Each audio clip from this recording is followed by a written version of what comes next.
할렐루야. 오늘은 어버이 주일입니다. 그리고 참 기쁜 날이기도 합니다. 오늘 오후에는 은퇴식과 임직식이 있기 때문입니다. 그래서 오늘 어버이 주일을 맞이하여 여러분에게 이런 제목의 말씀을 증거하려고 합니다. 시작. 부모님에게 순종하고 공경하라. 우리 자녀들이 잊지 말고 기억해야 될 것이 있습니다. 연로하신 우리 부모님 세대는 정말 사는 게 힘들었습니다. 춥고 배고프고 가난했습니다. 그때 생긴 말이 보릿고개니 춘궁기니 초근목피니 이런 말이 생겼습니다. 초근목피가 무슨 뜻입니까? 풀뿌리 캐먹고 나무 껍질 벗겨 먹었다는 그런 뜻입니다. 우리 부모님 세대는 그런 가난만 힘들었던 것이 아닙니다. 국가적으로 재난과 재앙이 끊이지 않았습니다. 일제 36년 압제를 당해야 했습니다. 해방 이후에는 6.25가 일어나서 공산 침략군과 싸우느라 얼마나 많은 피를 흘리고 어려움을 당했는지 모릅니다. 그 어려움을 당하면서도 가난 속에서 자식을 낳아 길러주신 부모님의 은혜를 생각하며 자식된 우리들은 부모님을 무조건 존경해야만 합니다. 부모님께 효도하는 것은 모든 인간의 기본 도리라고 할 수 있습니다. 성경의 하나님은 내 부모님에게 공경하라, 순종하라, 효도하라 이런 말씀이 얼마나 많이 나오는지 모릅니다. 오늘 에베소서 6장 1절 이하에도 자녀들아 너희 부모에게 주 안에서 순종하라 이것이 옳으니라 내 아버지와 어머니를 공경하라 이것이 약속이 있는 첫 계명이니 이로써 내가 잘되고 땅에서 장수하리라 약속하셨습니다. 부모 공경에 대한 말씀은 10계명의 제5계명이 내 부모를 공경하라입니다. 그 10가지 계명을 우리가 배우기로 1계명에서 4계명은 하나님을 향한 대신 계명이요 5계명에서 10계명까지는 인간을 향한 대인 계명이라 이렇게 배웠습니다. 그 말도 맞습니다. 그런데 유대인들은 10계명을 그렇게 분류하지 않는답니다. 유대인들은 1계명에서 내 부모를 공경하라는 5계명까지를 대신 계명이라 하고 6계명부터 10계명을 대인 계명이라고 구분한답니다. 무슨 뜻입니까?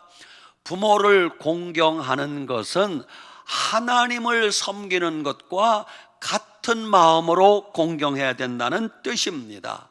그만큼 부모님을 공경하고 순종하고 효도하는 것은 중요하다는 뜻입니다. 부모님을 공경하되 하나님을 섬기듯이 공경하는 게 믿음의 사람들의 효도하는 마음임을 알아야 됩니다. 구약 성경 룻기에 어느 가정 이야기가 나옵니다. 엘리멜렉이라는 남편이 나오미라는 아내와 그리고 두 아들 말론과 기론 두 아들 이렇게 네 식구가 가나안 땅에 살고 있었습니다. 그러던 어느 날 가나안 땅에 기근이 들었습니다. 가뭄이 찾아왔습니다. 먹고 살기 힘들어졌습니다. 그래서 엘리멜렉이라는 남편이 가족들을 데리고 요단강 건너 동편 모압 땅에 가서 살게 됩니다. 왜? 굶어 죽을 수는 없으니까 피난을 간 것입니다. 그렇게 이방 나라 모압 땅에 살던 어느 날 집에 어려운 일이 닥쳤어요. 갑자기 그 집의 가장인 엘리멜렉 남편이 세상을 떠난 것입니다. 아내가 얼마나 기가 막힙니까? 두 아들과 함께 남편 없이 모압 땅에서 살려니 얼마나 힘들었겠습니까? 다행히 세월이 흘러 말론과 기론 두 아들을 결혼시켰습니다. 며느리를 보았는데 큰 며느리는 오르바라는 며느리고 둘째 며느리는 룻이라는 며느리였습니다. 그래서 가정에 행복이 찾아온 듯 보였습니다. 그런데 그 행복이 오래 가지 않았어요. 얼마 지나지 않아 큰아들이 죽고 둘째 아들이 죽었습니다. 이게 세상의 가정에 무슨 일입니까? 그 가정에 남자는 다 죽고 여자들 셋만 남았습니다. 시어머니 과부, 큰며느리 과부, 둘째 아들 며느리 과부, 과부들만 남은 것이에요. 기가 막히지 않아요? 더 이상 살 소망이 없는 시어머니 나오미가 이제는 내가 이러느니 차라리 고향 가나안 땅에 가서 살겠다 다짐을 했어요. 그래서 두 며느리를 불러놓고 말을 합니다. 부탁을 합니다. 얘들아, 너희들은 아직 젊으니 이제 여기서 친정으로 돌아가서 거기서 새 가정을 꾸리며 살기 바란다. 그러자 두 며느리 반응이 달랐습니다. 큰 며느리는 어머니 하면서도 그게 싫지 않아서 결국 큰 며느리 오르바는 친정으로 돌아갔습니다. 둘째 며느리 룻은 달랐습니다. 시어머니 나오미에게 매달리며 애걸복걸합니다. 어머니 나를 어머니 떠나라고 하지 마소서. 어머니가 가시는 곳에 나도 가겠습니다. 어머니가 머무시는 곳에 나도 머물겠습니다. 어머니가 섬기는 하나님이 나의 하나님이 되고 어머님의 백성이 나의 백성이 될 것입니다. 어머니가 죽는 곳에 가서 나도 거기서 죽을 것입니다. 내가 죽는 곳 외에 어머니를 떠나면 하나님이 내게 벌을 내리기를 원합니다. 진심으로 그러는 거예요. 그래서 어머니 나오미가 며느리 룻을 데리고 가나안 땅으로 돌아오게 됩니다. 그렇게 효성지극한 룻이 가나안 땅에 와서 하나님께서 예비하신 신랑을 만나게 됩니다. 그가 누구입니까? 보아스라는 신랑이에요. 그 보아스는 대단한 집안의 남편이었어요. 그 보아스를 만나서 먼 훗날 그 룻을 통하여 예수 그리스도가 그 가문에 탄생하게 된단 말입니다. 여러분, 룻이라는 이방 모압 여인은 어머니 시어머니 효성스럽게 섬기다가 정말로 메시아를 그 집안에 오게 하는 큰 축복을 받게 되는 것을 알 수 있습니다. 여러분, 우리 주변을 가만히 살펴보면 효도하는 사람이, 부모님에게 효도하는 사람이 사회생활도 잘하는 걸 알 수 있습니다. 부모님께 효도하는 사람이 직장생활도 잘하고요, 부모님께 효도하는 사람이 교회생활도 잘하는 걸 알 수 있습니다. 부모님께 효도하는 사람이 주변의 어른들도 잘 섬깁니다. 부모님께 효도하는 아이들은 학교의 선생님들에게도 잘하는 법입니다. 이렇게 효도가 모든 인간 생활의 기본인 것을 알아야 됩니다. 마르틴 루터가 말하기를 하나님 말씀 다음으로 중요한 것이 부모님 말씀 순종하는 겁니다 그랬어요. 하나님 말씀이 중요하지만 그 다음으로 중요한 것이 부모님 말씀 순종하는 것이라고 했습니다. 여러분, 이렇게 부모님께 효도하는 게 중요한 것입니다. 부모님께 효도하는 것이 어렵지 않습니다. 오늘 하나님 말씀에 의하면 자녀들아, 내 부모에게 순종하라, 너희 아버지와 어머니를 공경하라 그랬습니다. 첫째, 내 부모에게 순종하라 그랬어요. 먼저는 내 부모님에게 순종하고 잘해야 됩니다. 남의 부모는 2순위, 3순위입니다. 먼저는 내 부모님에게 잘해야 됩니다. 내 부모님에게는 잘 못하고 남의 부모에게 잘한다는 거, 그 하나님이 인정하지 않는다는 것입니다. 너희 아버지와 어머니에게 순종하라. 부모님이 무슨 말씀을 하듯 기쁘게 따르라는 것입니다. 내 부모에게 공경하라. 공격하라가 아니고 공경하라입니다. 이것이 약속이 있는 첫 계명이니, 여러분, 부모님께 순종하고 공경하는 것은 약속이 있대요. 그 말씀대로 부모님에게 효도하면 이는 내가 첫째 땅에서 잘되고 둘째 이 땅에서 장수하리라 그랬어요. 여러분, 이 땅에서 잘되는 복을 받아 누리려면 부모님께 효도해야 됩니다. 이 땅에서 장수하길 원하면 부모님께 효도해야 됩니다. 그것이 성경의 법칙임을 알아야 됩니다. 성경만 효도를 강조하는 게 아닙니다. 세상 모든 가르침도 기본이 부모님 효도하는 겁니다.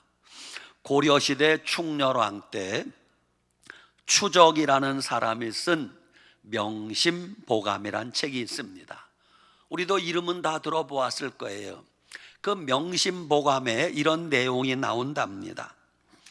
효수는 환생 효순자요, 오역은 환생 오역자니라. 번역하면 무슨 뜻인가? 부모님께 효도하고 순종하는 사람은 효도하고 순종하는 자식을 낳을 것이요, 부모님을 거역하는 자는 또한 거역하는 자식을 낳을 것이니라 그랬어요. 이 어려운 말을 성경에는 한마디로 뭐라 그랬어요? 심은 대로 크게 심은 대로 거두느니라. 심은 대로 거두는 거예요. 중국의 맹자는 말하기를 부모님께 효도를 행하는 것도 중요하지만 불효하지 않는 게 더 중요합니다 그랬어요. 여러분, 효도는 못해도 불효는 하면 안 돼요. 맹자가 말한 불효자의 5가지 특징이 있대요. 첫 번째 불효, 사지를 게을리하여 부모님을 공양하지 않는 것. 사지 육체가 멀쩡한데 놀고 먹어 그러면서 부모님을 공양하지 않는 것. 둘째 불효, 노름과 술 마시기를 좋아하며 부모를 돌보지 않는 것. 그저 허구한 날 젊은이가 노름판이나 드나들고 술만 퍼마시고 부모님을 돌보지 않는 것. 세 번째 불효, 재물을 좋아하고 처자식만 사랑하여 부모를 돌보지 않으며. 네 번째 불효, 자기 눈에 욕구를 채우느라 부모를 욕되게 하며 자기는 눈에 보이는 대로 비싼 거 덜컹덜컹 사들이면서 부모님은 굶는지 얼어 죽는지도 몰라. 다섯 번째 불효, 가는 곳마다 다투고 싸우느라 부모를 불안하게 하며. 여러분, 자식들이 동네방네 다니면서 싸우고 다투면 얼마나 부모님이 근심하겠습니까? 그게 불효라는 것입니다. 조선시대 숙종 임금님이 성 밖에 시차를 나가게 되었답니다. 임금님의 행차하니 만조백관이 뒤따르고 구경할 것이 없는 옛날에는 임금님 행차 구경하는 것은 크나큰 볼거리였습니다. 그 임금님 행차가 어느 고을을 지나가게 되었습니다.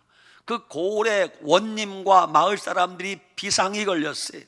많은 사람들이 길가에 양옆으로 늘어서서 임금님 행차를 구경하는데 그 마을에 효성지극한 아들이 살고 있었어요. 근데 그 어머니가 거동을 못하세요. 효성지극한 아들은 임금님의 행차하는 이 광경을 어머니에게 보여드리고 싶은데 어머니가 못 걸으니 지게를 갖다 놓고 지게 위에 판때기를 놓고 이불을 깔고 어머니를 지게에 앉게 했어요. 그리고 아들이 어머니를 지게에 지고 숙종 임금이 지나가는 길가에서 이제 구경을 하는 거예요.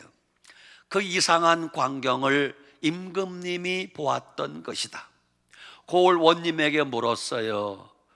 여봐라, 저 사람은 어찌하여 지게에 앉아 있는고?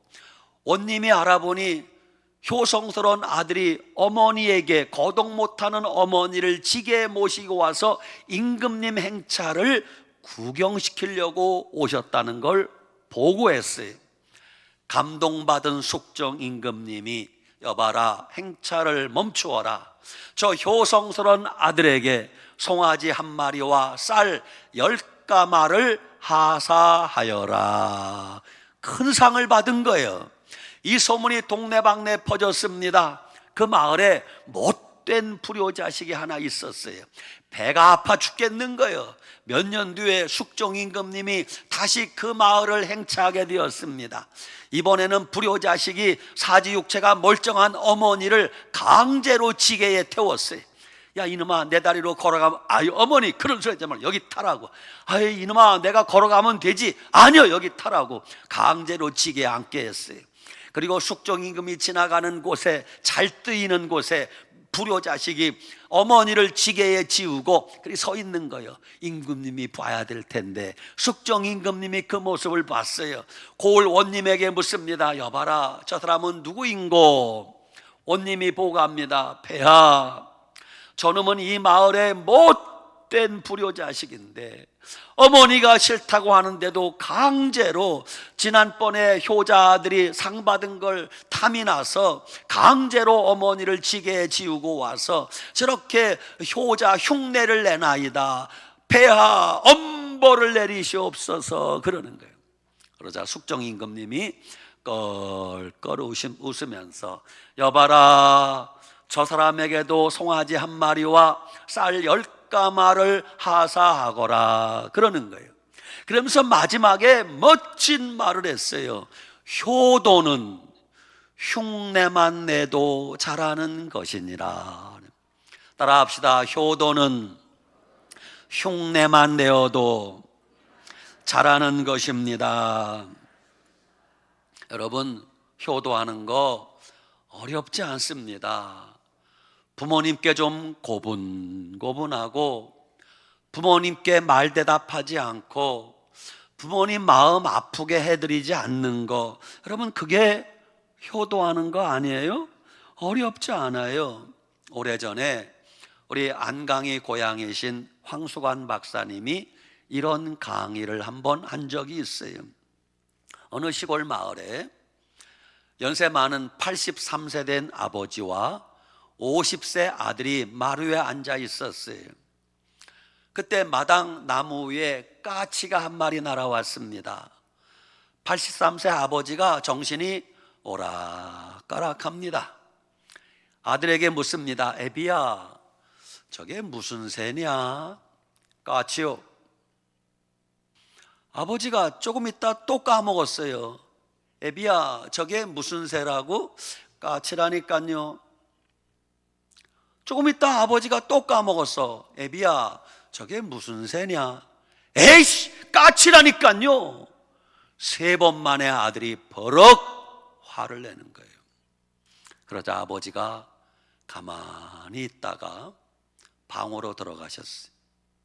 잠시 후에 빛바랜 누런 공책을 하나 가지고 와서 어딘가를 펴서 아들아, 여기 좀 읽어보아라. 아버지가 그 아들 어렸을 때 아들 기르던 일기장에 몇 년 몇 월 며칠 83세 된 아버지가 그 아들이 지금 50 넘은 아들이 어렸을 때 이야기예요. 오늘 아들하고 마루에 앉아 있었다. 나무에 까치가 한 마리 날아왔다. 아들이 물었다. 아버지, 저게 무슨 새예요? 까치란다. 좀 이따 아들이 또 물었다. 아버지, 저게 무슨 새라고요? 까치란다. 숫자를 세봐요. 조금 이따 아들이 또 물었어요. 아버지, 저게 무슨 새예요? 까치란다. 좀 이따 아들이 또 물어요. 아버지, 저게 무슨 새예요? 까치란다. 4번, 5번, 6번, 7번, 8번, 9번, 10번, 11번부터 시작. 11, 12, 13, 14, 15, 16, 17, 18, 19, 20번을 아버지 저게 무슨 새예요? 까치란다. 아들이 물을 때 나는 20번을 기쁘게 아들아 저 새는 까치란다 알려주었다. 아버지는 어린 아들이 20번을 물어도 귀찮게 생각하지 않고 기쁘게 알려주는데 자식 새끼는 아버지가 늙으니까 까치라고요 3번 만에 화를 내는 게 우리의 모습 아닌가요? 여러분, 부모님 근심 걱정 끼쳐드리면 불효하는 거예요. 오래전에 우리나라에 국회의원을 사선한 윤인식 장로님이라고 계셨어요. 마지막 4번째 사선 국회의원 선거하는데 80순 넘은 어머니가 정신이 오락가락하십니다. 이제 아들이 국회의원 4번째 선거를 치르는데 80순 넘은 어머니가 국회의원 선거를 하고 와서 자랑을 하는 거예요. 아들은 윤인식인데 나는 김개똥이 찍었다 그러는 거예요. 그럼 아들이 섭섭해요, 안 해요? 보통 아들 같으면 어머니 정신이 있어요, 없어요? 아들도 몰라보고 남을 찍으면 어떻게 해요? 그럴 텐데 윤인식 장로님이 어머니가 다른 사람 찍었다고 자랑을 하니까 장로님이 이러는 거예요. 아이고 장하신 우리 어머니, 아들을 찍지 않고 다른 사람 찍어주는 그 넓은 마음이 있으니 우리 어머니같이 훌륭한 어머니가 어디 있습니까? 하면서 어머니를 칭찬하더라는 거예요. 그해 그 아들이 국회의원 선거에 떨어졌게요? 당선됐게요? 당선됐어요. 이게 효성스러운 아들의 마음 아닌가요? 오래전입니다. 미국의 어느 청년이 꿈이 있었어요. 나는 먼 바다를 항해하는 큰 배의 선장이 되리라 포부를 품었습니다. 그리고 열심히 준비했어요. 그리고 어느 날 모든 준비를 다 마치고 어머니한테 하직 인사를 합니다. 어머니, 내 꿈은 선장이 되는 것입니다. 이제 집을 떠나려고 합니다. 어머니 안녕히 계시옵소서. 어머니가 그 아들을 말리지 못하는 거예요. 왜? 아들의 꿈을 꺾는 것 같아서. 그러나 어머니는 마음에 근심 걱정이 가득했습니다. 먼 바다에 나가면 위험한데 어머니는 말을 못하고 계속 우는 거예요. 아들 쳐다보며 울고 고개를 숙이고 계속 우는 거예요. 너무 어머니가 슬피 우니까 아들은 차마 어머니를 두고 집을 떠날 수 없었어요. 아들이 마음을 바꾸었습니다. 내가 선장이 되려고 집을 떠나려고 하니 어머니가 이렇게 슬퍼하는데 내가 어머니 마음을 아프고 집을 떠나는 것은 올바른 일이 아닌 것 같다. 그래서 아들이 마음을 바꾸었어요. 선장이 되겠다는 꿈을 포기했단 말입니다. 왜? 어머니 마음 아프게 하지 않으려고. 그러면 그 아들 인생이 추락하게 되었을까요? 아닙니다. 세월이 흘러 어머니 마음을 헤아릴 줄 알고 효성스러운 그 아들, 비록 선장이 되겠다는 꿈은 포기했지만 세월이 흘러 그 아들은 미국의 초대 대통령이 되었어요. 그 청년이 조지 워싱턴 대통령입니다. 부모님께 효도할 마음을 가지면 하나님이 이렇게 자기 꿈은 이루지 못했을지라도 더 멋지고 더 위대한 인물로 만들어 주실 줄 믿으시기 바랍니다. 우리나라 가나안 농군학교에 김용기 장로님이 계셨어요. 김용기 장로님이 부모 효도 10계명을 만들었어요. 여러분, 효도 구체적이어야 합니다. 1계명, 부모님이 예수님 믿고 신앙생활하게 해드리자. 그게 효도 1계명이에요. 2계명, 부모님 말씀에 따뜻하게 대답을 잘하자. 부모님이 몰라서 뭐 물어보면 아버지 그것도 몰라요, 어머니 그것도 몰라요, 그러지 말라는 거예요. 3계명, 부모님 앞에서는 항상 표정을 밝게 하고 웃는 얼굴을 하자. 왜? 자식 얼굴이 어두우면 부모님 마음은 눈물이 나는 거예요. 4계명, 부모님의 궁금증을 풀어드리자. 요즘 연세 많은 부모님들은 세상 살기 힘들어요. 스마트폰이 뭔지, 인터넷이 뭔지, 카페 가면 키오스크가 뭔지 몰라요. 그래서 연세 많은 엄마가, 아버지가, 아들아, 딸아, 이거 스마트폰 어떻게 하는 거냐? 아버지 그것도 몰라요. 엄마 그것도 몰라요. 그러지 말고 좀 차근차근 설명해 드리라는 겁니다. 카페에 가서 연세 많은 어르신들이 키오스크 앞에 서서 이걸 도대체 뭘 눌러야 될지 모르면 제가 좀 도와드려도 될까요? 좀 친절하게 그렇게 하라는 것입니다.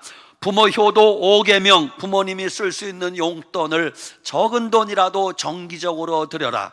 6계명, 부모님께 맛있는 음식을 해드려라.